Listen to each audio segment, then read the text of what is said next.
Practice and procedure तरमीमी ordinance पर अमल दरामद शुरू। Chief justice काजी फाइजीसा ने दूसरे सीनियर तरीन जज जस्टिस मुनीब अख्तर को 3 रुकनी जजेस कमेटी से बाहर कर दिया। चीफ जस्टिस ने जस्टिस अमीनुद्दीन खान को कमेटी रुकन नामजद कर दिया है, जबकि justice Aminuddin Khan seniority list में 5वें नंबर पर हैं।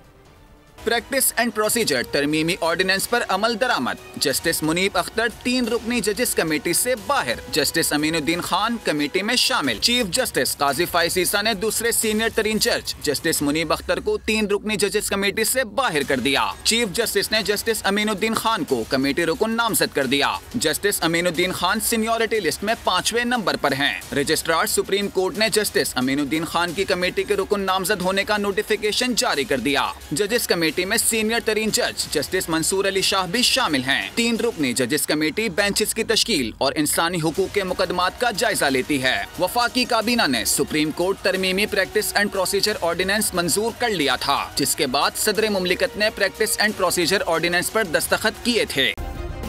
सब्सक्राइब करें और बेल दबाएं ताकि कोई खबर रह न जाए।